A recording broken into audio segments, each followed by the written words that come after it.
eCampus and also on our team space. So thank you very much for joining. And Maria, the floor is yours. Thank you. Thank you so much, Samia. Thank you, everybody. Welcome, colleagues. So for those of you who do not know me, my name is Maria Gallotti. I work for the Labor Migration Branch here with Samia and colleagues. And I coordinate the ILO Fair Recruitment Initiative. So pleasure being with you. Good afternoon, colleagues. It's a pleasure to be with you. I'm Alix Nasri, and I'm a labor migration officer here in the migration branch in Geneva. Looking forward to our discussions. Hi, I'm Melanie Belfiore. I'm based in Geneva. I'm working for the FAIR 3 project. I think I know mainly all of you. And I'm working for the Fair Recruitment Initiative as well. Thank you. Thank you. Maria, I think you can start. Yes, I will start. Marco, can you put this on full screen if you don't mind? Thank you so much. And so welcome again, colleagues. I know we are a bit too numerous to go around the virtual table to introduce each other, but before we start, perhaps if you can move to next slides, I had a couple of questions for you, those that want to, contribute either in the chat or by taking the floor. I wanted to have a sense from you on, who is working on a project or activities that deals with recruitment, or whether you have a recruitment component in the current project that you are managing or working on, whether you feel that you have the necessary resources or tools to work on this subject, and if you face any particular barriers or difficulties in implementing fair recruitment initiatives.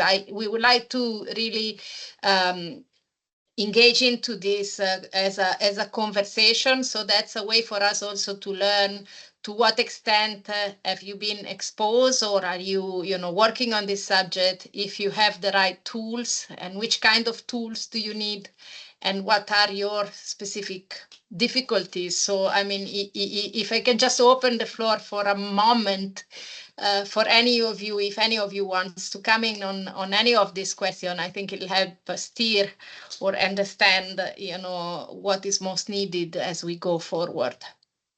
So I'll stop for a moment in case I see any question or any contribution at this stage. And if not, yes, Niha.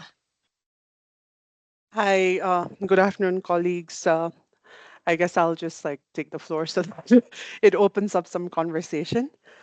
I think almost everyone on the call knows me, but then I'm Neha Chaudhary, and I'm the technical officer for the JLMP program. I think under the JLMP program, we've been working, we have some explicit activities that are connected with promoting fair recruitment, as well as strengthening regulation of that's related to recruitment. So one of the work that we've been doing is in collaboration with FAIR Friends program in Ghana. We supported the development of the roadmap, the national roadmap to promote fair recruitment. I think at the continental level, we worked with the BRMM program to support the African Union to develop their fair and ethical recruitment strategy for Africa. I think in terms of references, there was ample tools already available for us to draw inspiration from. For instance, the AU guidelines are aligned quite a bit with our own fair recruitment initiative strategy. And similarly for Ghana, because the guidelines for the development of the national roadmap was already available, we drew on that to then support the Ministry of Labor in Ghana to develop the roadmap. Having said that, I think the continent is quite huge. I think what's on our plate right now is with the African Union strategy developed, there are quite a number of action points that need to be implemented. We've tried our best to incorporate the areas of work that ILO has already been supporting in the continent within the strategy to at least have some deliverable. But then I think like just the alignment of our various programs with these pre-existing strategies would be crucial to also make our footprint because especially when it comes to fair recruitment, for some odd reason in many countries, IOM's name also comes forward. I think this collaboration between IOM and ILO on the same issue also needs to be strengthened to see how we can complement each other in the various countries where especially we don't have presence. Thank you, Maria. Thanks to you, Nihat. Thank you very much. I see another raised hand, Wycliffe. Wycliffe, yes. Yeah, thank you very much, Wycliffe Ouma, the National Project Coordinator for BRMM project based in Nairobi. First, I was involved in the formulation of the fair recruitment strategy for Africa at the formative stage. And as BRMM, we are also largely, we have a component on fair recruitment, especially working with the private employment agencies and, for example, in Kenya, National Employment Authority, to be able to support, reinforce the regulation of private employment agencies and the application of the fair recruitment principles in their work. Thank you. Thank you. Thank you so much. I see, sorry, I don't see all the hands. Uche. Uche and then Kidesta, if I'm not wrong. Thank you, Marian. Hello, colleagues. My name is Uche Hilary Obona, FMM 2 West Africa Project Technical Officer. I wanted to just mention briefly that for us under the FMM, we will be supporting, most probably supporting Sierra Leone with its fair recruitment framework or strategy, which is one of the initiatives we picked up on with the just concluded scoping mission to Sierra Leone. It wasn't directly on the works for us for the country, but we kept an open mind to see what the interests of the government and the people are and where they are leaning towards. And then we picked up during our discussion with IOM, talking about synergies. We had a lengthy discussions with IOM since they have a presence in country and working on various aspects of in the areas we're also interested in.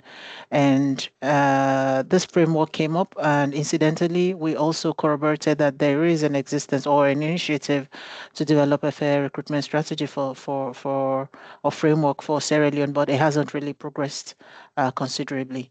And when we met with the minister, it also came up strongly that I think more clearly that what actually went on was maybe a preliminary discussion on what to do and how to go about this. I'm not sure they have advanced further than that.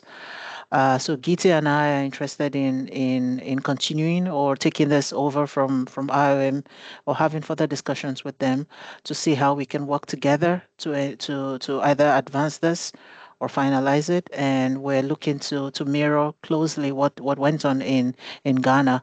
I've looked at the terms of reference. I understand there was a country profile before the next steps we're taking. So we might be adopting this procedure if it is one of the things that we finally decide on implementing with Sierra Leone. That's over from my end. Thanks. Thank you. Thank you so much. That's very interesting. Thanks. Kides? Thank you so much. I'm Kidesta Getan. I'm the technical officer for the Better Regional Migration Management Program, the BRMM.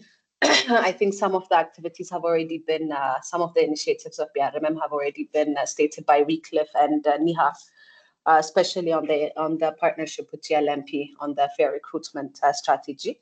But we're also working actively with the private recruitment agencies, especially with capacity building to ensure fair recruitment practices. And currently we have started conducting an assessment on the registration, licensing, inspection mechanisms of private recruitment agencies in Ethiopia, Uganda, and Tanzania, so that we can see the alignment with their the alignment with the fair recruitment of the different with the fair recruitment practices in the different countries. Similarly, we have also worked on policy documents, especially for South Sudan and Somalia, where the private recruitment regulations have been validated in both countries. So with the technical support from Eliza and Aurelia and a few other colleagues, we were able to finalize that. I think I want to reiterate the inputs, the input from NIHA, especially when it comes to the fair and ethical recruitment strategy that has been adopted by head of states in February. Really say how we can align our projects and our initiatives here in Africa to this fair recruitment strategy, considering that we had also supported the development process. One key issue that usually comes up when we discuss with our partners is also the confusion between ILO and IOM working on the same issue, but calling it a bit in a different way. One calls it fair recruitment, the other calls it ethical. And it's always very confusing for our partners to understand what the difference is, how do we go about it. So I think as an ILO staff, it would really help us to understand how to navigate these questions with our partners. Thank you. Over to you. Thank you. Thank you so much. That's really useful. I'll try to touch on some of the issues that you mentioned. I mean, the colleagues and I have prepared a presentation, but we also would like to have it as interactive as possible. So you don't hesitate to stop us, and ask questions as we go. Just make sure that, you intervene. We might not be seeing you while talking. So, I mean, don't hesitate to take the floor.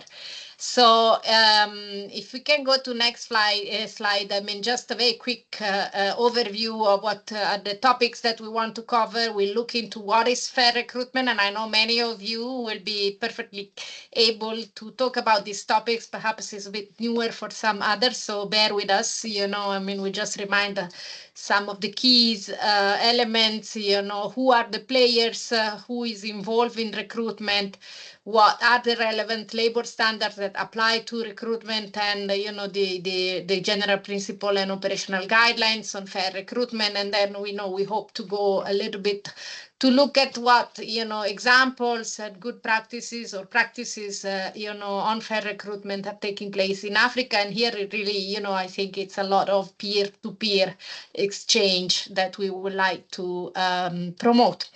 So let me start and if you can move to the next one, and then what is fair recruitment, and so there is no legal definition, as of fair recruitment, as such, but it is generally understood as recruitment that is carried out within the law, in line with international labor standards and with respect of human and labor rights, and without discrimination. It looks at protecting workers from abusive situation, and also, as we keep on being reminded by our employers, colleagues, also recruitment that leads to better functioning of labor markets. So yes, it is recruitment that guarantees protection of workers, but also better, more efficient functioning of labor markets. It includes the selection, transport, placement into employment, and for migrant workers, return to the country of origin if needed. And this is important to mention because indeed you will see it refers to migrant workers, but when we talk about recruitment, the Fair Recruitment Initiative and the approach of the ILO to fair recruitment, we are not only talking about migrant workers or recruitment across international borders. And that's one of the perhaps, first differences that you will see with other organizations, including the IOM, that looks at fair recruitment or ethical recruitment in their sense as something that belongs to the migration domain. Of course, this is very much for us also a major focus, but when we talk about fair recruitment within the ILO, we look at recruitment that both within and across international borders. This can be, migrant workers or refugees that are recruited at destination already. So within international borders, it applies to recruitment of national workers within international borders or to recruitment of workers across international borders. So that's perhaps important to keep in mind. If we go to next slide, please. What are the actors that are involved in this, process? Yeah, well, I mean, of course, you mentioned some of them as you were, intervening before. Private recruitment agencies of labor recruiters that could be private or public, so public employment services, private recruitment agencies, are basically labor intermediaries that play a critical role in the recruitment of workers, both within and outside the international borders. But when we also look at recruitment and fair recruitment, and that's our principle and guidelines, we look at employers and the way that they can directly recruit workers, so employers refers to a person or an entity that engages employees or workers, either directly or indirectly. And when we talk about fair recruitment, we refer also to the situation when employers recruit directly migrant workers without labor intermediation. So I think, again, this is very important to keep in mind that there are very many different forms of recruiting, and they all coexist in most countries. So how is recruitment regulated? I mean, you've again mentioned it before, recruitment regulation through different forms. It could be registration of licenses of private recruitment agency. There can be specific regulation dealing with, recruitment of workers across borders and within international borders. Sometimes they are not the same.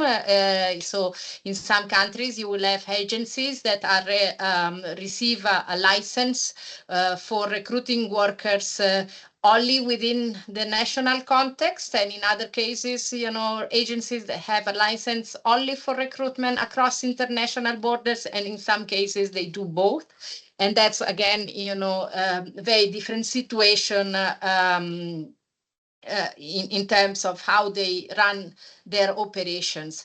There is also, what it's called self-regulation or voluntary measures. This is often called the code of conduct, that private recruitment agencies, and I know in Africa as well, association of private recruitment agency often, get together and adopt a voluntary code of conduct, where, they adopt certain standards for their industries, if you wish, and usually, I mean, those code of conducts are meant to go beyond and above what the national legislation foresees. So this is again important to see how these type of voluntary initiatives, which are to be welcome, of course, should not be replacing a robust regulatory framework at the national level.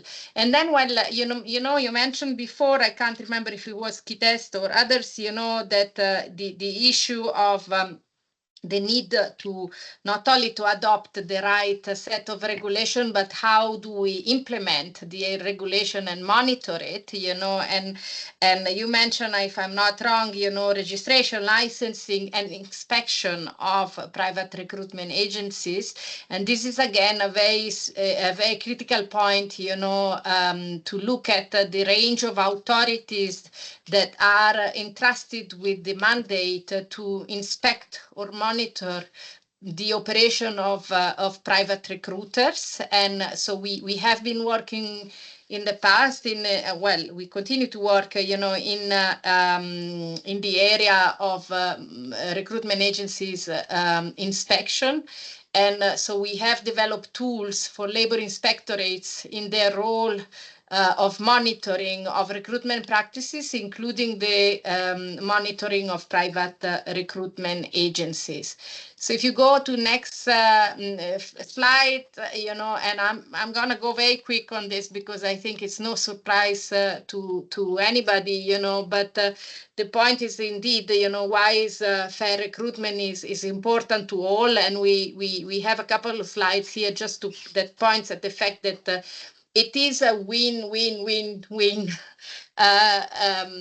situation if recruitment practices are fair for all. We recognize that recruitment is a very complex phenomenon that poses a number of challenges for all involved. So of course, for workers to begin with, who are often recruitment is the moment where often workers get, exploited or abused. It's where exploitation. I've been in many conferences. We always tend to say recruitment is the origin of decent work. Decent work is where decent work can start, but it's also the origin of undecent work or exploitation and abuse. It's where, sometimes workers begin to face the challenges that relates to exploitation and abuse. So this relates, of course, to payment of recruitment fees, threat, intimidation, deception, and all the indicators that might be leading to forced labor and trafficking of human being in their worst case scenarios, but also simply, or in the majority of cases, lead to exploitative working conditions. So this is, certainly a set of challenges from the workers. It is challenging for governments or policymakers who have to, ensure the right mix of regulation, the right regulatory framework. You mentioned before, the issue of bilateral and regional agreements and cooperation. By definition, when workers are recruited across international border, you're crossing jurisdictional scope of legislation or challenges. That does require cooperation between country of origin and destination, but also at the regional level. But also the challenges in terms of addressing changing nature of labor migration landscape, but also of recruitment practices. And we see, for example, very, very quickly evolving type of dynamics in the recruitment space, with much more pronounced use of digital platform, for example, where recruiters recruit workers through online platforms. And there's also growing preoccupation about exploitation, abuse, scams, deception that can be done by unscrupulous actors through digital platform. Next slide, please. So yes, of course, recruitment is not challenging just for workers and employers, and governments, but it's challenging for employers. It's important to recognize employers often come to us and say it's very costly to recruit. It's cumbersome, it's costly. They have information asymmetry. We need processes or practices that guarantee that we identify the right worker with the right set of skills that we need. The recruitment industry or the recruitment procedure or processes might be very costly and not necessarily lead to a situation where I get the right worker for the job that I need. So there's this issue of also skill matching, high cost of recruitment for employers as well, and competition with other actors that are not abiding. And this is very important also for recruitment agencies that are always often complaining about the fact that they, the regulatory framework not only sometimes is not clear or not appropriate, not transparent enough, but also the system is embedded in, is flown with corruption, and that the, good agencies are left to compete with the agencies that work outside the scope of the regulation at much lower cost. So there's a real issue of competition between, those that want to comply and do fair recruitment, and, a lot of unscrupulous work agents that work at a lower cost and sometimes at a quicker cost. So there's there's a lot of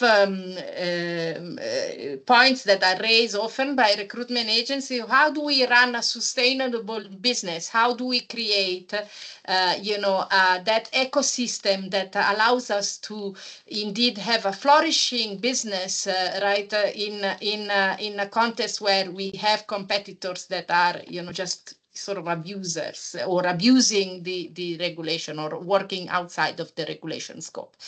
So next slide is basically my last one. I mean, I'm sorry I couldn't translate this slide into English, but the whole point here is that, although we've put the recruitment process on a linear basis there, from the country or the village of origin through a whole series of different agents or sub-agents at all level into the process, these indeed in reality is most of the time not a very linear process. It can go up and down in different ways, and workers can be subject to vulnerabilities at all stage. And the idea is also that, of course, we have a regulatory framework in the country of origin and a regulatory framework in the country of destination, and that sometimes those two do not necessarily talk to each other, if you wish. And so we have jurisdictional,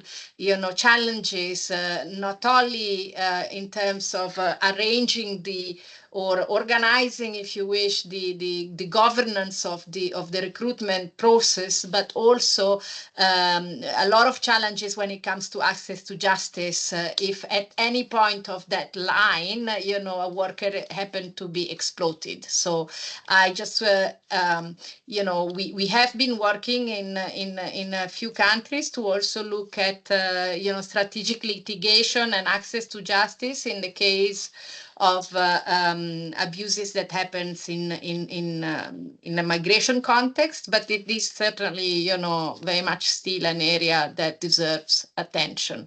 And I think I'll stop here, and I'll give it to Alex to take it forward. And if you have any question at this point, please let me know.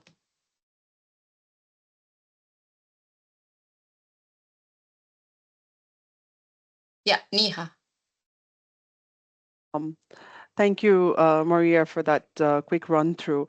I think some of the questions that I had were that, in the context of Africa, especially having worked on the same issue in Asia, like we see that there's already a lot of regulation and institutions that are already established in Asia, which is not the case in Africa. A lot of countries are still in the process of developing legislative frameworks around recruitment and labor migration. So in that sense, I think this creates a lot of opportunity for us to engage. But then having said that, I think there's also a high level of interest of knowing about the good practices across the globe, et cetera, et cetera. One question that I had, which was also pertinent when I was working back in Asia, was we see voluntary code of conducts as one of the tools in which we can promote fair recruitment. A question that always emerges is how can we ensure effective implementation of these code of conducts? Are there any good practices that you would be able to share with us? And then another question I had was, I think one of the key issues that are always raised when we do these, we have fair recruitment as one of the topics always in any capacity building initiative that we have. And, usually a question that often emerges is that, especially from the recruitment, the labor recruiters, is that the employers are not on board.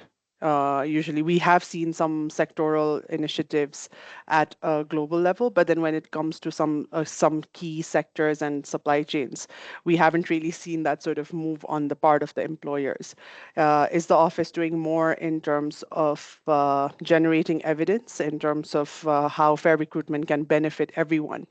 I know there was that small study, and I'm glad Alix is also on the call on the Qatar construction sector. But then I think we need more of that to really demonstrate that fair recruitment is beneficial for all, and to convince employers especially also to get on board. Thank you. Yeah, so okay, I mean, on code of practice or code of conduct, I mean, look, as I said, I think I think that's an instrument that is interesting, and that it's useful for a variety of reasons, among the others, for advocacy and, and sort of like, publicly hold, recruitment agencies, if not accountable, but, to be able to sort of respond, to the fact that they have a code of conduct that they have adopted voluntarily, and hence there is some kind of moral obligation, if not legal obligation, to abide. But of course, they remain voluntary instruments. There are a couple of good practices. I mean, one, so sorry, I mean, just to say, but they don't replace, they don't replace robust legislation, and I think that should be our main point. I mean, that sometimes we see code of conduct being promoted as some kind of an alternative. I mean, why would you need a legislation when you have a very good code of conduct already in place, and which we have already subscribed? And the point there is that no, I mean, that's not a substitute, right? I mean, that's something on top of robust legislation that can indeed and should go beyond and above what the legislation foresees. There is an interesting example. I don't have all the details, but it was I do know the ILO has been working in Vietnam, in particular, with the Vietnam Association of Recruitment Agencies, VAMAS. There has been quite a long-standing engagement with VAMAS, from colleagues in Asia. And my understanding there is that the attempt there is to go a bit beyond the simple adoption of the code of conduct, but really to set up a system of monitoring of the implication, the monitoring of the implementation of the code of conduct. And, that could also be done. I mean, if I'm not wrong, again, it's done through sort of a more consultative process, bringing in other actors, to sort of be the check and balance, to say, okay, I mean, we are not, the one that set the rules and then judge on our own compliance in the rules, but let's bring somebody external to the table, to also periodically sort of monitor the implementation of the code of conduct. So it's an attempt to sort of push for some kind of social dialogue or participatory process in the monitoring of the code of conduct itself. So in a way, it goes beyond just a simple statement of commitment, but it's about adopting a mechanism that could then monitor the implementation of the code of conduct itself. And on the employers, I mean, Miha, you absolutely right. And again, I wish I had a more satisfactory answer to that. The reality is that we've done a couple of studies, indeed, the Qatar, and Alex is online, can talk about that, that shows indeed the business case for recruitment in the construction sector in Qatar.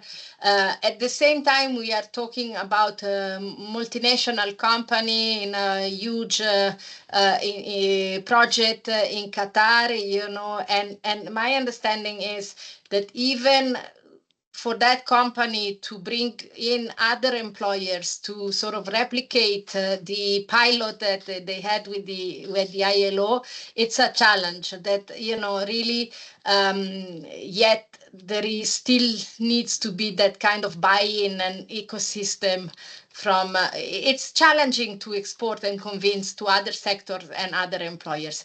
And to be honest, I think we should do more in terms of also not only looking at macro projects, but, you know, small and medium enterprises for which probably the cost of doing recruitment fairly would be marginally higher. You know, I mean, so we need to recognize, you know, the different scale of employers would probably be impacted differently in terms when they decide to change a business model. And that's also why the role of the government is so critical, right? Because, I mean, that's where you need legislation that also goes in the direction of creating that enabling environment and recognizing that the employers that are small or medium sized will probably be impacted differently in terms of adopting fair recruitment practices.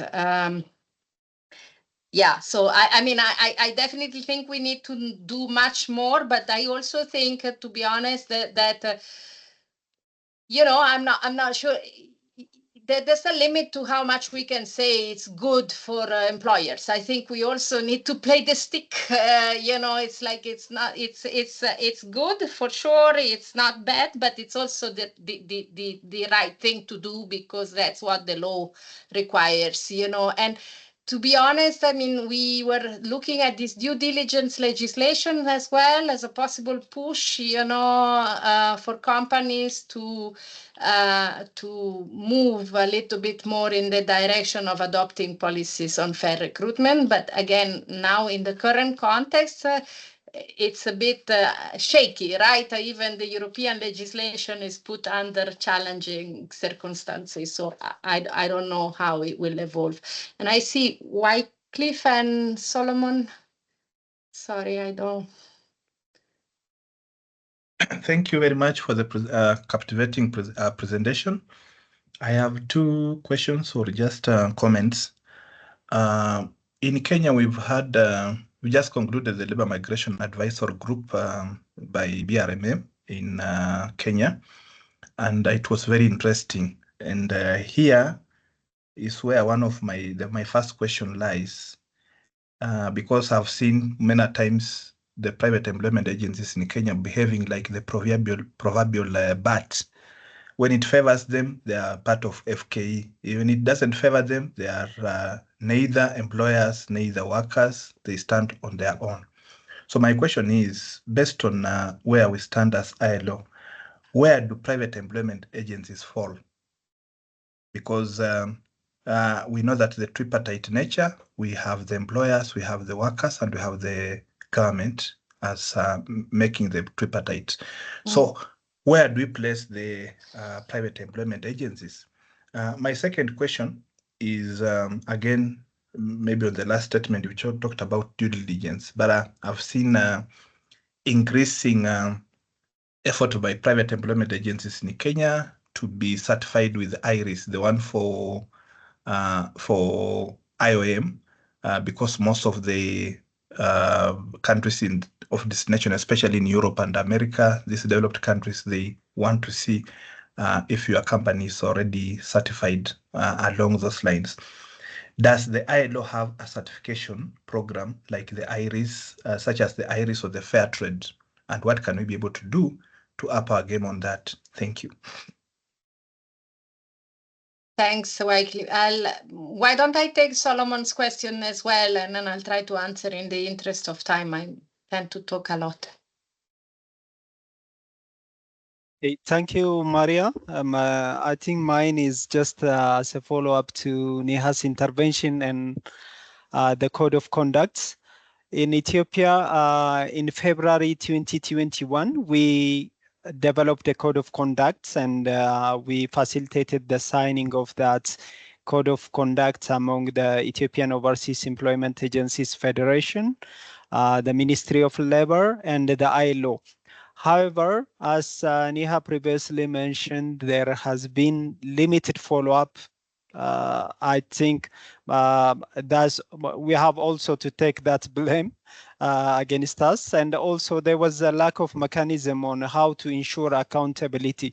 Therefore, I wonder to know that if there is any best practice in ensuring proper follow-up and also making the code of conduct binding. Especially, I believe that if there is any best practice on making the code of conduct legally binding, now I think it will support the sustainability and also the implementation of the code of conduct, specifically in amending existing laws, as well as also whenever we introduce new legislations. If there is any experience of making the code of conduct legally binding, that would be very helpful. And also, I think we need to also work in Ethiopia to take back the code of conduct into life, because it has been years since we facilitated the signing, but there is little intervention and follow-up after that. Over to you, Maria. Thank you. Thank you. So let me just try to handle, so Wycliffe, where do private recruitment agencies stand? I mean, in our tripartite structure, you often see private recruitment agencies sitting or speaking in the employer's bench. I mean, just in terms of our own sort of structure. In some countries, private recruitment agencies are part of employers' organization. In other countries, they are not. But I mean, the reality is that it also depends. I mean, you have different kind of, agencies. You have, agencies that employ workers, that place workers, and become de facto, like temporary agencies in some cases, become de facto the employers of the workers and put them at disposal of employers. And then you have recruiters that only do the intermediation part of the work. I mean, we have Convention 1 that deals specifically on the work of these agencies, right? So, I mean, but just to say that when we have negotiated at the ILO during the tripartite meeting of experts that adopted the general principle and guidelines on fair recruitment and the definition of recruitment fees and cost, the employer's spokesperson was the representative of WEC, the private recruitment, the World Employment Confederation, I think it's called, but it's the global private recruitment agency association. And so they were speaking in the name of the employers at our own meetings. The IRIS. So IRIS, let me start. This is an easy one in terms we don't have a certification scheme as ILO. The IRIS certification scheme, though, that has been, promoted by IOM, but you should be aware that, now it's been, I think, 10 or 11 years or more that IRIS exists. And at the moment, at global level, there is, I think, 2 or 3 agencies that have been certified under the IRIS scheme. And so it's, it has a limited success, if you wish, in terms of certification scheme. But one of the reasons why it has limited success is because they use the ILO general principles and guidelines as a benchmark. And so, for agencies to comply fully with ILO guidance in this, it's a very high standard. So in a way, IOM has accepted to use ILO principle and guidelines as, benchmark against which to give, to certify agencies. And that's also one of the reasons why nowadays we only have, I think, 3 or 4 agencies globally that are certified under IRIS. So yeah, on accountability, making it binding. I mean, again, I mentioned an example where there was, an attempt or a work around implementing or setting up a mechanism of for accountability or for monitoring the code of conduct. Again, I think I would insist that these remain voluntary schemes, voluntary, voluntary codes. And so by definition, they are not binding if, a country, and in some cases, there are countries that make it conditional for licensing for agency to join a recruitment agency association that would have a code of conduct. But at the end of the day, what counts in terms of whether it's binding or not is the law, right? I mean, so I think that's the important point, that we do need a regulatory framework that is sound and institutions that are capable of implementing that monitoring framework. And I give it to Aurelia and Austin, and then I think I'll give it to the colleagues, conscious of time. Aurelia? Yes, good day, everyone. My apologies, first of all, for joining a bit late. So thanks a lot, Maria, for this presentation and for the discussion. I wanted to ask about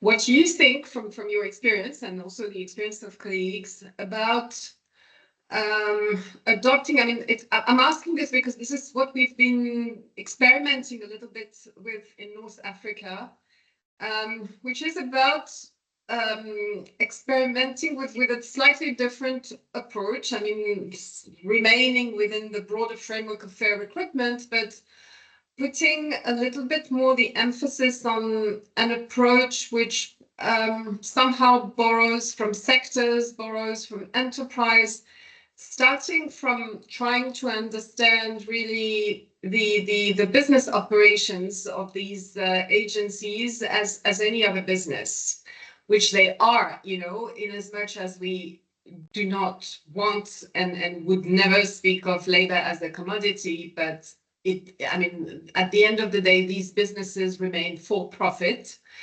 And the reason I'm mentioning this is because I am a little bit concerned that oftentimes the fair recruitment approach is envisaged in a manner that is very normative and that is very necessary. And we need to draw the red lines in a manner that is absolutely clear. And I mean, everything you said about how critical recruitment is, etc., is something that, I don't think we should tamper with in any manner. But also taking into consideration that this is, as I said, this is a sector or subsector in the economy of private intermediation. So, I mean, we've been trying in North Africa, particularly starting with Tunisia, as I'm sure you're very aware of, to from the level of diagnosis, recruitment diagnosis, trying to really envisage the sector, firstly as a sector, trying to assess the level of matureness of the businesses, the profitability rates, the competition between them, the typology of actors within the sector, in addition, of course, to establishing exactly what the legislative framework is, the difference between the existing framework and the actual practices, documenting abuses, etc., etc. But really trying to work also together with economists and people who have a fine understanding and knowledge of how this sector operates, to then at a later stage, when it is about legislating, when it is about, of course, drafting recommendations, drafting policy, putting some of this into practice, having the ability to come up with a slightly broader and more sophisticated set of tools, which on the one hand are going to, of course, promote, all the usual tools that we have in terms of promoting fair recruitment, including in Tunisia, as you know, inserting tougher penalties for abuses, but at the same time putting in place economic incentives, which are about, and which for some of them are very similar to what we do in formalization, trying to bring towards compliance a greater number of actors, and also being very careful about this whole question of not just designing a policy framework and legislative frameworks that at the end of the day are going to favor the bigger players and result de facto in eliminating from the game or pushing further into informality or illegality the smaller operators and the SMEs in the sector. So I really would love to hear your thoughts about this. Unfortunately, Tunisia, Morocco, we are beginning the experimentation. Tunisia has a few more years, but as you know, because of the political situation, we don't have yet, I think, the number of years of, to be able to draw strong lessons from this attempt. But I would love to hear you and colleagues, about this. Sorry for being too long. No, thank you so much. Austin, you have another question, and then I think, if you don't mind, I'll try to answer quickly, and then, to give my perspective, and then I give it to colleagues to come in, because I think we'll have more time for, so Austin, please. Thank you. Thanks so much, Maria. I joined pretty late. I was in another meeting. And I don't know if this had been already addressed or it had popped up earlier on in the conversation. But I just wanted to find out, have your views on situations or instances where government is now seen as an employer, and where the government itself, and in some certain conversations or meetings, the government begins to make the arguments that, look, we also have programs, we also have agencies where we become the employer and actual recruiters, not just in the regular public service or civil service, but in terms of, other programs that identify them as actively recruiting staff on particular programs that facilitate other aspects of the work that the government and the ministries of labor do in countries. So this is a conversation I'm noticing is becoming almost a trend. The government now starts making the argument that they are also a recruiter of labor. So these places, it kind of makes the effort of almost blurring the lines, if I'm not mistaken. And that's one point. And then I think the second point I wanted to actually highlight was been taken care of by Wycliffe, where sometimes the convenience of the recruiters between, either being part of the employers organizations or being a PEA.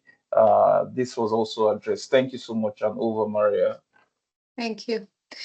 Well, these are very good and complex question, Aurelia. I mean, on your, I think this is really interesting, and it's something that we need to do. I mean, I fully agree that we can't just go with our normative hat to this in this space. We need to recognize that recruitment agency, they're playing a huge role, in many countries, and they face challenges as well, and we do. I mean, we engage with a few recruiters around the world that are really trying to do things the right way, and they constantly tell us we really navigate at the edge of bankrupt all the time, right? I mean, because our business model is not necessarily competitive, when the ecosystem is one where it's the Wild West, if you wish, right? I mean, everybody operates a little bit as they want, and the reality is that, I mean, when for ILO we talk about recruitment fees and cost, and we have a specific principle, right, that workers should not be paying recruitment fees and cost, we do not say who should pay. I mean, the leadership group for responsible recruitment, which is a private sector-led initiative, they have the employers paying principle, right? They take it on the other side of things, like it's employers should pay. But for us, our principle, we say who should not be paying, and that's not because, I mean, of course, everybody think conversely, employers should be paying, but at the same time, it recognizes the fact that recruitment is expensive. It's a very expensive business, and there's a lot of scope to reduce the cost of recruitment, not just for workers. I mean, there's a lot of scope of reducing the cost of recruitment for recruiters themselves, and to also incentivize the fact that indeed the agencies could do business differently and have a profitable business, without having to exploit or without choosing to exploit, migrant workers or workers as a whole. So I think, the more evidence we can build on the operational modalities or business operation of recruiters and really, what would make the difference, the better it would be in terms of providing concrete recommendation, not only for agencies, but for policy making, because indeed there needs to be a recognition that the legitimate business can be done in this space. And that requires, good regulatory framework that awards compliant agencies. So, I mean, I just, a bit of a reflection there, because I do think that we need to do more and more of this kind of piloting or, sort of innovative approaches to try and understand how business can also be done in a more efficient way for those that want to do things well, and towards moving toward a compliant, because sometimes we set the standard very, very high, which is of course what we should do, but we should also work toward the progressive, the progress, because if we become too dogmatic sometimes, it doesn't really help, right? I mean, so I think that's a very good good attitude or work. And I mean, governments as employers, it happens a lot, in countries like public sector, hospital, in particular, in care work, we see more and more countries recruiting workers for their care system.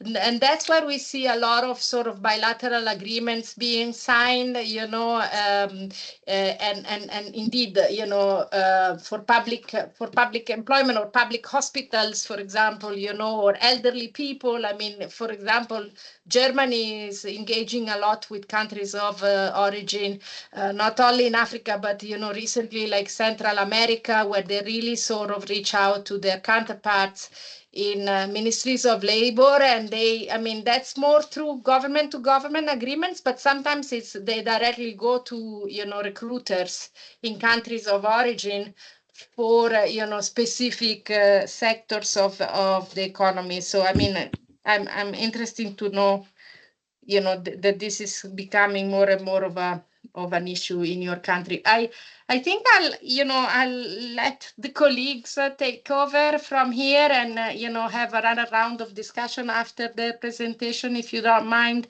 I'll give it to Alex to continue, and we can continue discussing. Thank you so much. And I haven't had the time to look at the chats. I'm sorry. I'll read them while Alex speaks. And if I need, I'll contribute there. Thank you, Maria. Alex, please. Thank you. Thanks, Maria and Samia, and all colleagues for those very good reflections. I think it's good to challenge ourselves all the time on this question, especially now that we are going to celebrate the 10 years of the Fair Recruitment Initiative.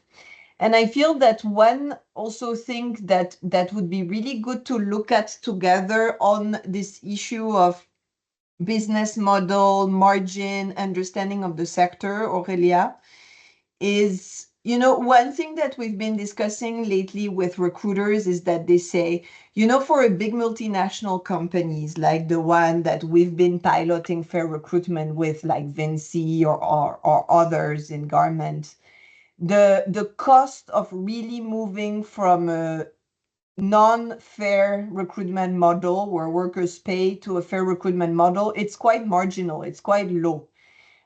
We have estimated that, for example, for a big construction company in the Gulf, to move to fair recruitment, and the fair recruitment cost, the total cost of a construction project just for the recruitment envelope is less than 1% of the total cost of a construction project. So it's really nothing. But for the recruiter who is recruiting for this company, even not the smallest of recruiter that has big clients across industry, this will affect really significantly, obviously, his margin.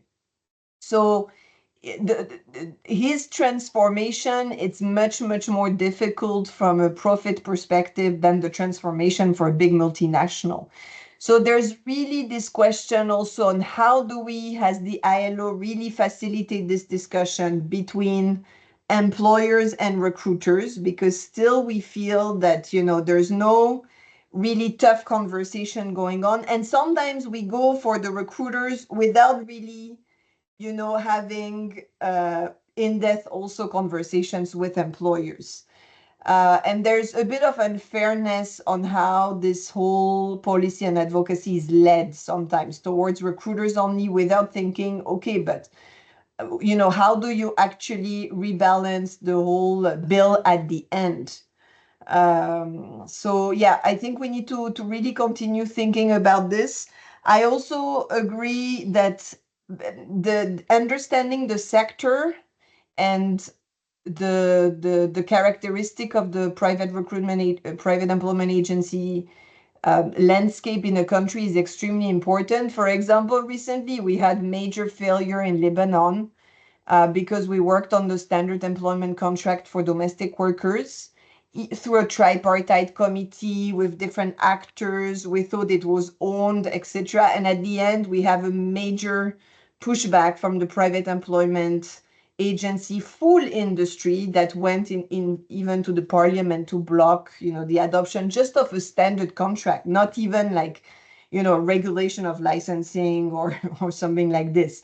So the question is, honestly, this is quite a big failure for the ILO, because it means we didn't really take into account this major obstacle. We only go with the rights approach, but at the end, we're completely blocked with this.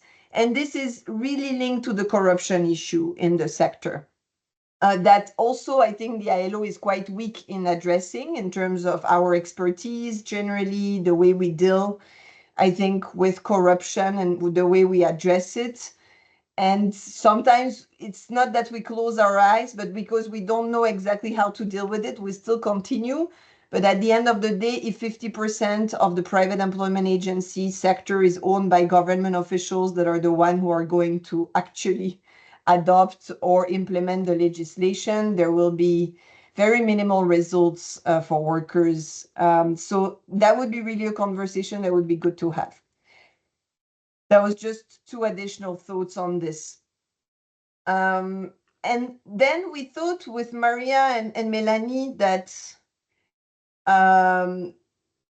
obviously from a rights perspective, one of the strongest link on the issue of unfair recruitment is with violation of fundamental rights.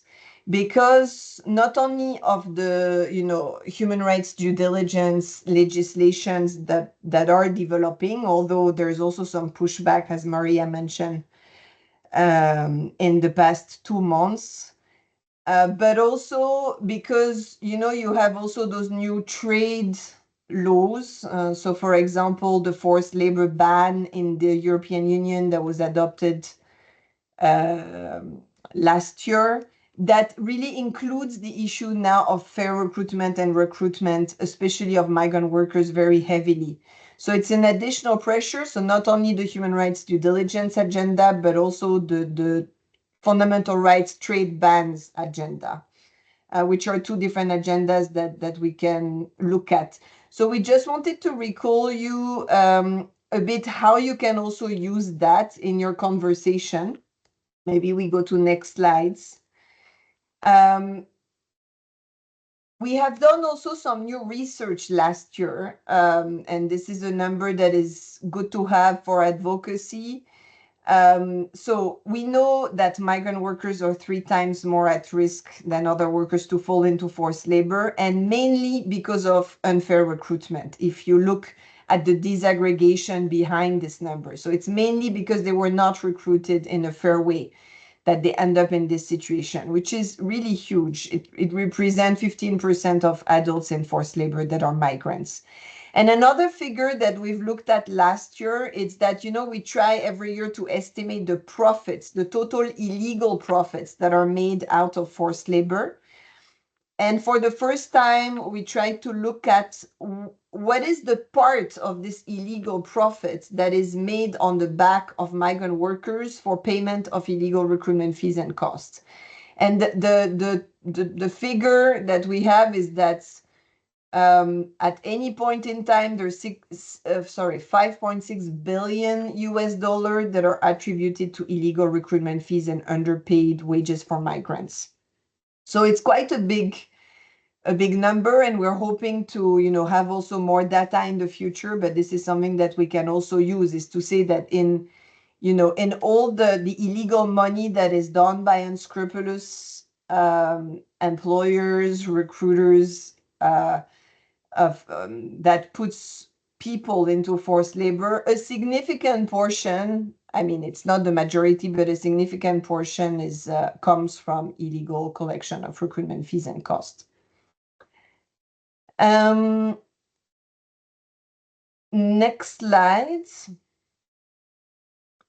So you might know this is just a reminder that the number of people into forced labor is still on the rise, especially forced labor imposed by private actors. So in fact, state-imposed forced labor has diminished according to our estimates, but what is increasing is really issues of exploitation from private actors, companies, or individuals in the case of domestic work. So still a big problem on the rise. If we go to next slides. And in terms of the regions, Asia and the Pacific is the region with the highest total number of forced labor victims, whereas the Arab states is the region with the highest prevalence. For Africa, you can see that, it's 3.8 million or 14% of forced labor victims. And we can also see that most workers in forced labor are in services. So you can. So sometimes we think about sectors that are very, a lot in the media, but we don't think about other sectors like services. So small restaurants, the hospitality, but especially with SMEs. Next slide. So it's just to make, again, this link with unfair recruitment and to be able to use also some of the arguments that look at why is it so important to act at the recruitment stage. It's because really it determines a lot how the employment situation will be. Will it be decent or not? Of course, it's not a one-to-one. You can be recruited completely unfairly and end up in a great job with very good working conditions. But usually there's also a correlation between the two. And when we look at the ILO indicators of forced labor, many of them relate to the recruitment stage, such as, contract deception, salary deduction, or non-payment of wages, the issue of debt that is linked to that is linked to the collection of recruitment fees and related costs. Sometimes even retention of identity documents by recruiters. So these are really serious issues that are linked to, a violation of fundamental rights. Next slide.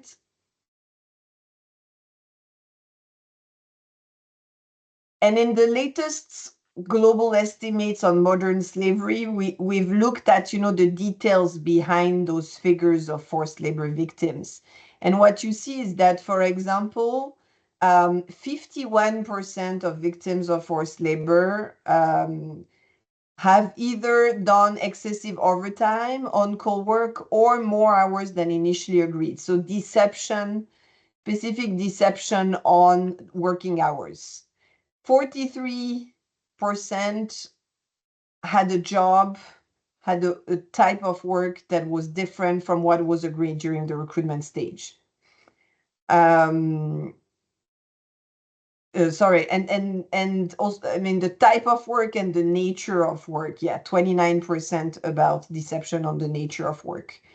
And you can also see that 24% had even an employer, the name of the employer or the company that was different from initially agreed. So again, when you look behind the numbers, those big global numbers on forced labor, a lot of the statistics shows that exploitation is often linked to deception or coercion during the recruitment process. I wanted to go a little bit more in depth now into some of the recruitment costs issues and why this is so complex also in our conversations with employers and with recruiters. But I don't know if you have any questions on more this forced labor aspects. And whether this is something that you use also in your work, this link between unfair recruitment and forced labor. Is it helpful? Do you feel that you would need more information? I mean, we're here, so really let us know also how we can further strengthen our work in this area.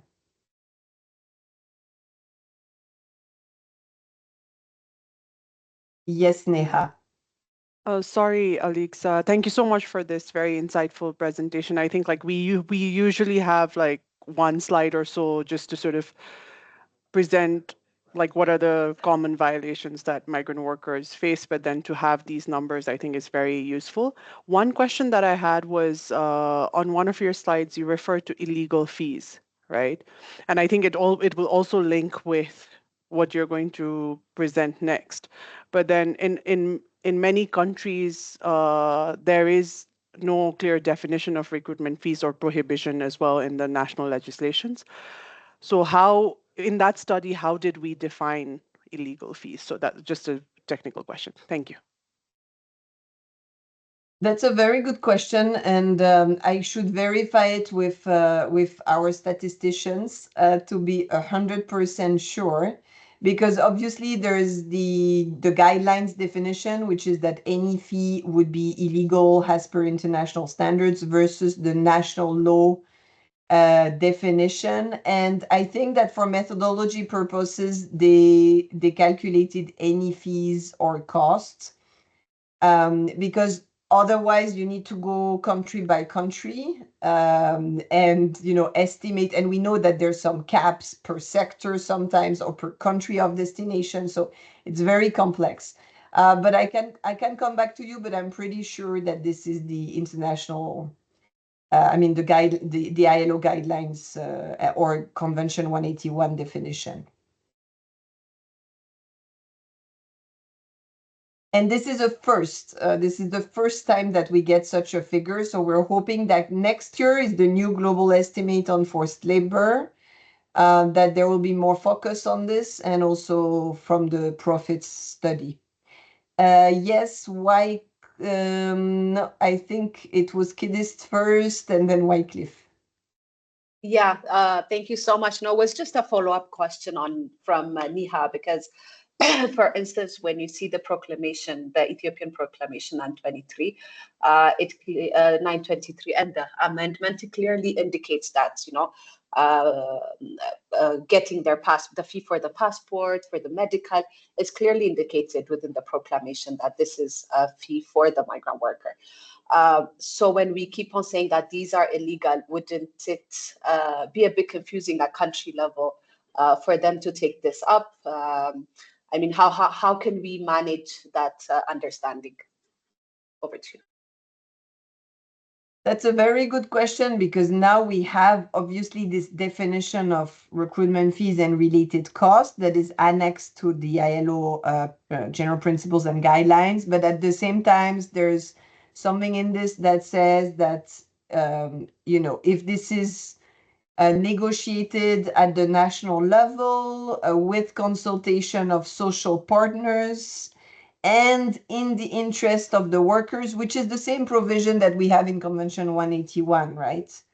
Then you can also have legal exception to, to be able to collect costs from workers on those items. So the question is, does that meet really those criteria of having been fully consulted with social partners and also being in the interest of the workers?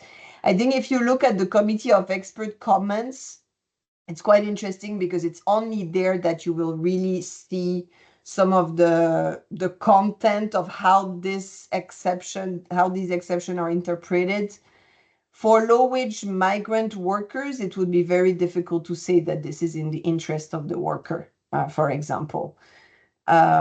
So, you can also base yourself, and there's for the first time also an analysis of the Committee of Expert comments on fees and costs and on exceptions in the latest global study on recruitment fees and costs that I can post in the chat. So this is something you can use to at least raise questions and start discussions on those exceptions. Yes, Wycliffe. Yeah, thank you, Alice, for these statistics and also the reasons as to why the causes of forced labor. But increasingly now, countries in Cambodia and Myanmar emerging as the hotspots for this forced labor. And recently, about 64 Kenyans among 260 foreigners were rescued by, I think, the Thai government and repatriated back to Kenya. It was a media frenzy in the airport and so on and so on. I don't know what, as ILO, we are doing in that area, especially that geography. We have an office in Bangkok, Thailand, and I don't know what efforts are being made to be able to arrest the situation, because now it's emerging as a major hotspot, just like I mentioned earlier. Thank you. Thank you. I think, in the region of Asia and the Pacific, we have a lot of work on forced labor, trafficking of migrants, and how to prevent and tackle the issue with several different projects, both from migrant, but also on the fundamental side. In Myanmar itself, we had a project on forced labor, but that was more focusing on situation of forced labor imposed by the government itself. But we have also several projects in Asia looking at the protection of migrants. So, I mean, I'm not the specialist on Asia, but we are, it's well covered. These issues are well covered by several development cooperation projects, where we also look, I think, at specific sectors. So, for example, we have a specific project on fishing called Ship to Shore. There is also a project that looked at domestic work, at agriculture, at manufacturing. So So yes, there are several projects looking at also the issue of recruitment, among those bigger considerations.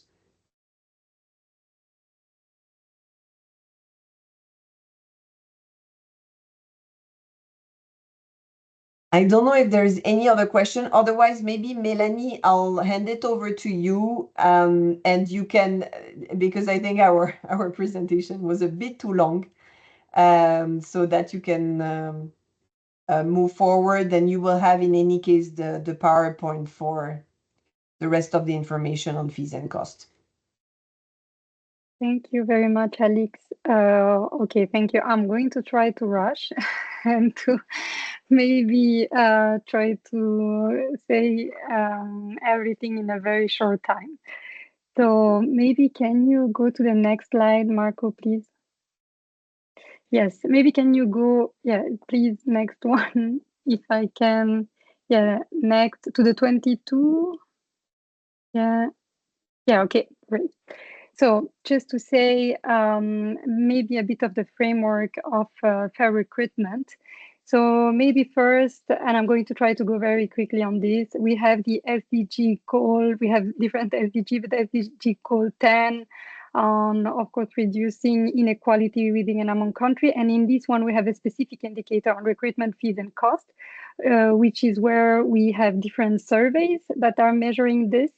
And so our indicator is 10.71, 10.7.1. And as I think it was mentioned, but we have different studies on this. And we have, for example, in Bangladesh, we found out that Bangladeshi workers could be paying 17 months of their salary of destination as a recruitment fees and costs, which is, of course, a lot. And then we had different pilots, for example, in Ghana, measuring two salaries dedicated to recruitment fees and costs. So then maybe also just for the framework, we have the Global Compact on Migration, and then, of course, our general principles. So maybe on the next slide.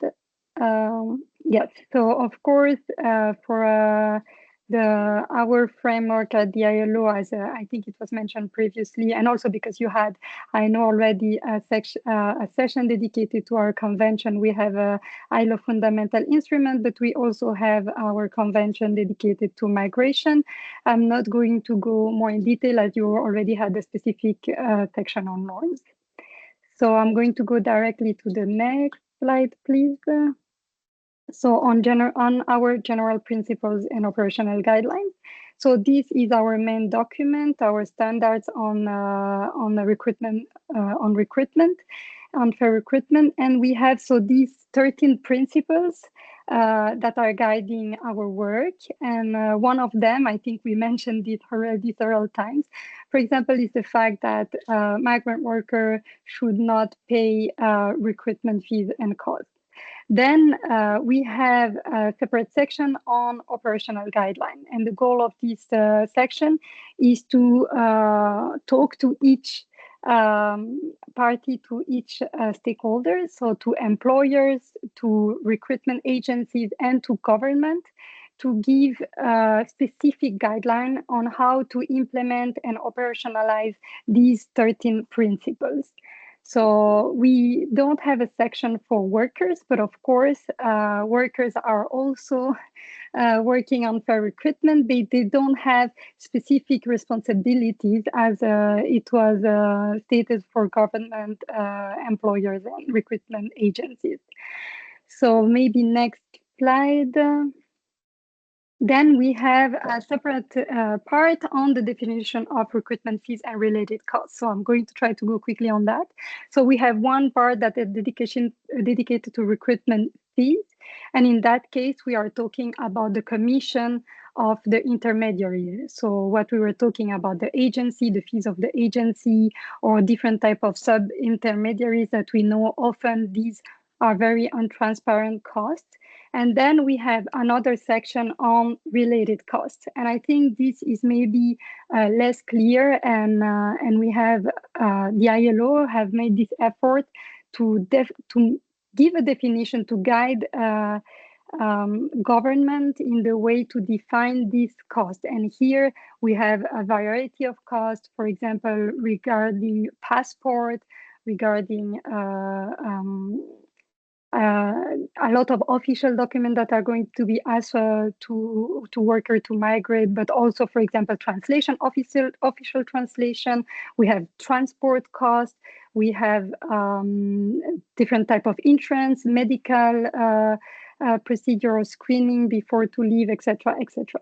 So all these costs are very can be very different and are all defined in this definition to help government to regulate on this. And we know that every cost that would be linked and that would be necessary for a migrant for a worker to migrate are considered as a related cost, meaning, for example, a passport for someone, even if the passport can be used in other type of activity. In that case, if it's requested for a migrant workers to issue a passport, this cost should be identified as a related cost. And then at the end, we have illegal and illegal cost, and as we say, for example, of course, corruption and all these costs. Maybe next slide. Yeah, okay, so here I forgot we had listed all these insurance and all these type of costs. Next slide, please. Yes, next. Okay, so next slide. Thank you. I'm going to try to rush a bit. So for the operationalization and to help constituent to implement these principles and to operationalize it, the ILO launched this fair recruitment initiative that is based in 4 different pillars. So next slide, please. So the first pillar is on knowledge and to be able to inform government, to have policies that are based on data and information. So we have a lot of production of study, for example, on recruitment fees and costs. We have done studies in Maldives, in different countries now, in Bangladesh, in Mexico. And so we have this indicator that I mentioned, but there is also, for example, a nomad methodology on that to better inform government, to be able to give better definitions and to better regulate recruitment. Then we have, for example, the Knowledge Hub that I hope you are all aware of.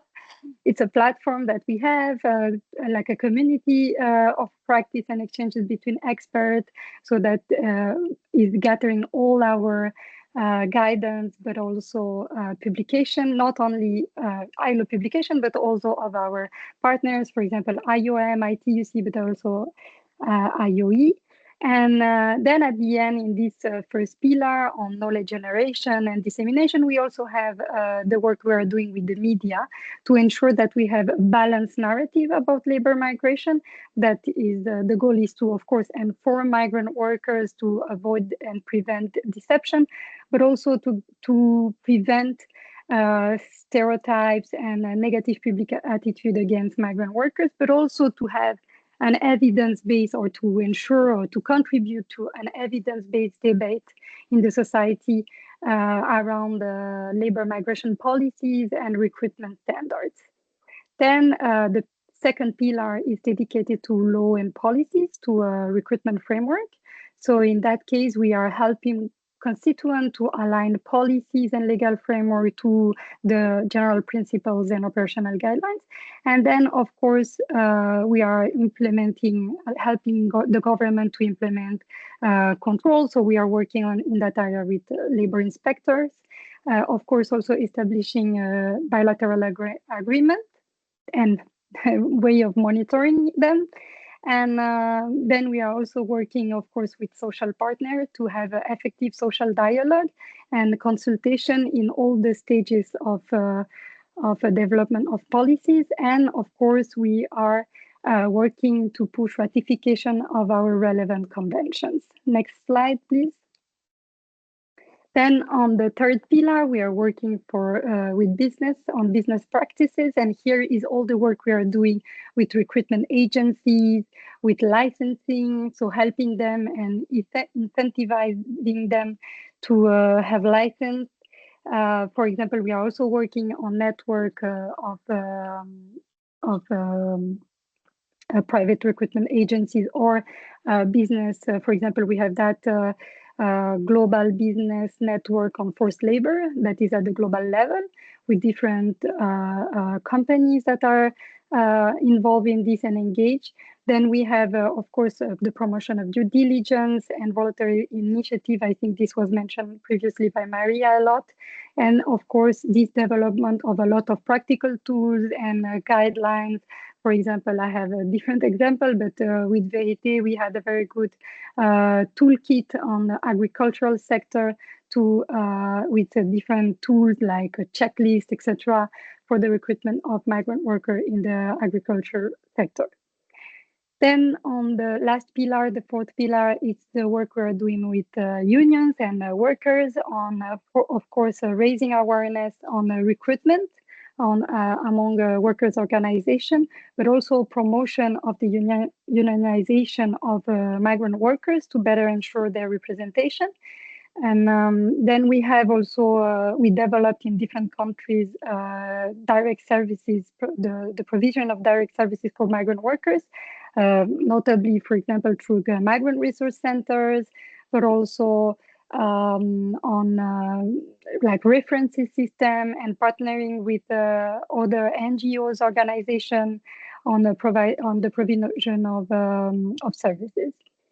Then, of course, we have different type of example. Maybe I will mention it later on, like agreement among union, and also the promotion of access to remedies and justice for migrant workers. Next slide, please. Then maybe just a point on gender and fair recruitment.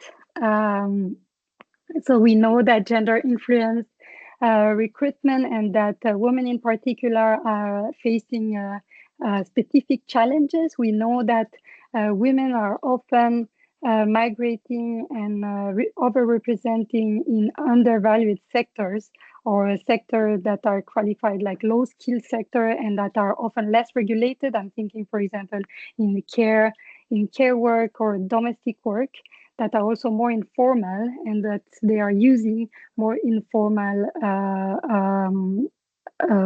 recruitment processes. And this informality, of course, can lead to more vulnerable situation and exploitation and abuse.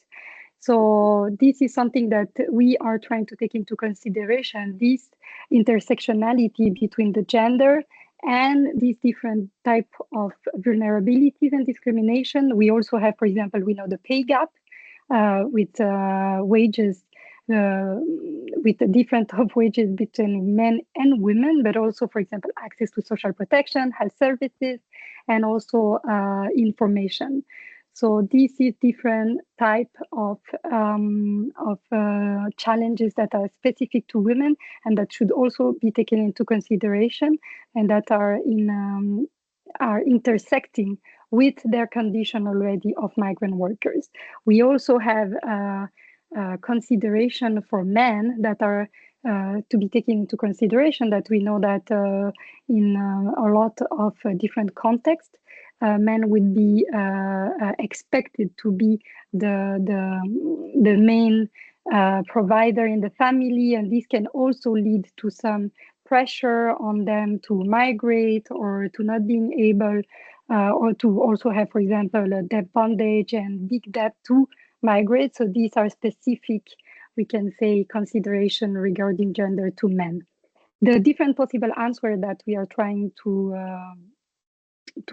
ensure within fair recruitment is, for example, the consideration of specific needs of women and pushing, for example, ratification of Convention on Domestic Workers C189, and to take into consideration this type of intersectionality and the specific challenges of women, but also take into consideration the influence of social norms, for example, with specific campaign dedicated to women or narrative around migration. We know that it's difficult sometimes to target only like a broader audience and to have this type of big campaign on prevention of risk of migrating, or to be sure that migrant workers we use regular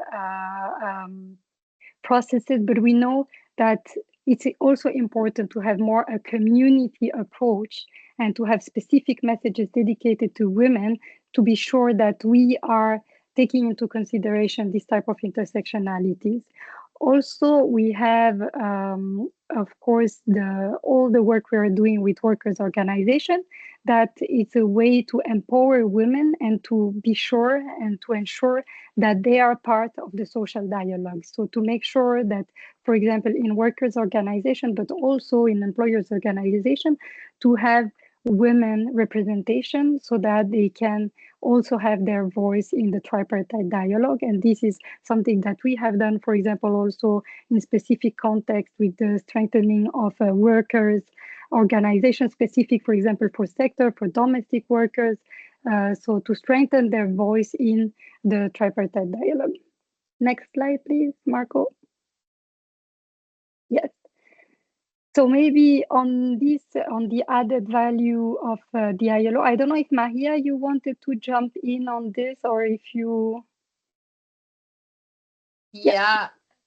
Yeah, very quickly. I mean, I think we are already beyond the time that was allocated to this conversation. So, I mean, I think I mentioned some, of the specific characteristic of the ILO approach to migration. And I mean, you raised, in previous intervention, the issue of IOM in particular approach to fair recruitment, or to what they call ethical recruitment. I mean, the main point is that indeed we are not the only player, that operates in this field.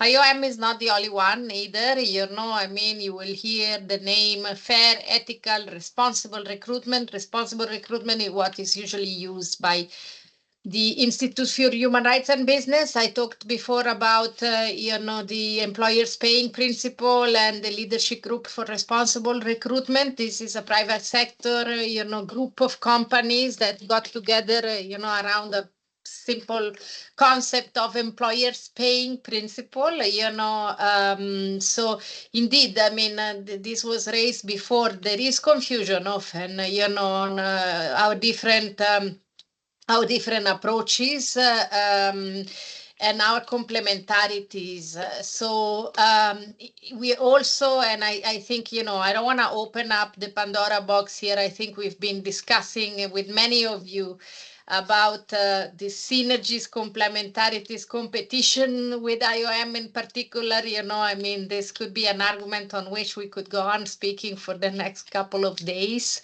Reality is that we have in many countries, sometimes we face competition and overlapping, and this causes confusion, among our partners. IOM has been working on recruitment for a number of years, for sure. I mean, more or less they launch IRIS at the same time when we launch the Fair Recruitment Initiative. The approach initially, though, was really focused on certification of private recruitment agencies. And then reality is that over time, among others, because this certification has not proven very successful, the approach has been largely expanded to cover, regulatory work around recruitment. They do a lot of training of private recruitment agencies. They engage with government, sometimes with our own sort of counterpart at ministries of labor, because I think, of the realization also that, certification system by itself will not change, even if successful, which is again far to be the case, that it requires what they call that enabling regulatory environment, and so they have created the Montreal recommendation that you will also sometimes see promoted as the roadmap, or regulatory guidance on recruitment. The Montreal recommendation are built on or derived from the ILO principles and guidelines. They have been adopted in Montreal by a number of governments, but not through a negotiating process, so it's a useful guidance. But it's a guidance that comes out of a conference and was drafted by a consultant. It doesn't have the same level of legitimacy that our principles and guidance have, because they have been negotiated by our tripartite constituents. So it's a useful tool as other tools that exist in this space. And I think this is where, with sometimes we are working with IOM, also with the view to try to dismantle some of this confusion. And, recently we had, agreed that we could work together on some kind of a brief on fair and ethical recruitment to sort of clarify some of the confusion about terminology. We do use the word fair recruitment, which is our agreed language, among others, because ethical was seen as something that is private sector driven to some extent, that suggests that this is something ethical to do, and so it relates to some kind of a voluntary approach of or decision of private sector to engage into good or fair recruitment practices, while when we talk about fair recruitment, we really sort of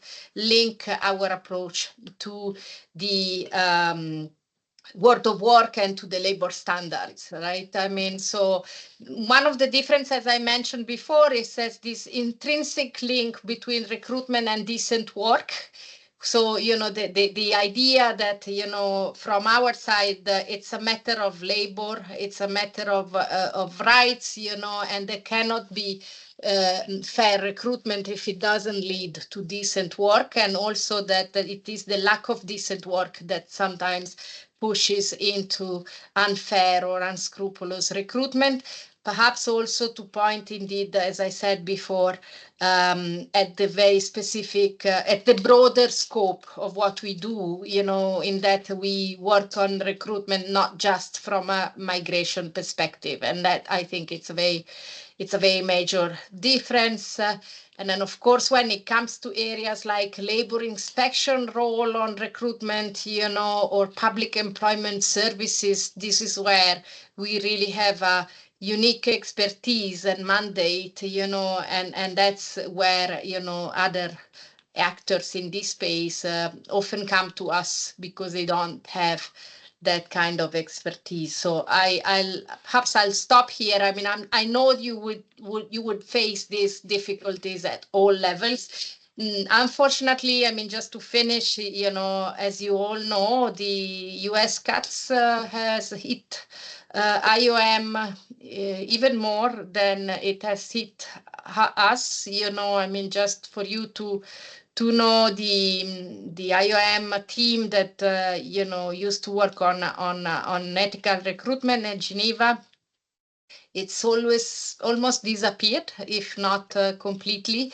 So they're going through a very big restructuring, phase, and it's unclear where work on recruitment will continue to be as we move forward. So in a way, I mean, it's unfortunately, of course, as for IOM colleagues and as a UN agency, but it could also perhaps be an opportunity for ILO to, also fill, a space there that it might be left at some point, as we see IOM sort of trying to understand, I mean, to reorganize a little bit, around this area.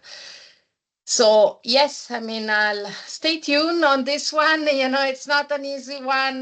We are well aware of, the positive and less positive experience of collaboration with IOM, but we definitely work with IOM and promote collaboration, but we also need to be very clear about our value added and the complementarities that we should push and, to avoid duplication.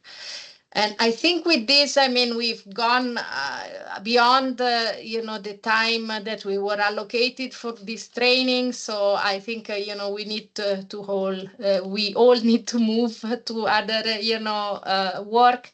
But, happy to share the presentation. We do have a shared drive where we have plenty of tools, PowerPoint presentation, collection of good practices or promising practices, as we call them. I shared the link to the Knowledge Hub.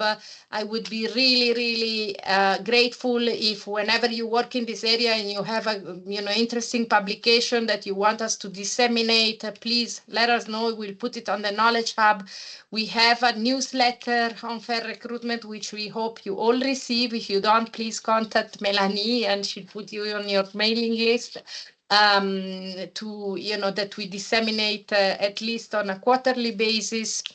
So it is important that we see our work as contributing to the achievement of the Fair Recruitment Initiative, the strategy. I will also very much recommend that when you develop project documents or project proposal or activities, you keep in mind that strategy.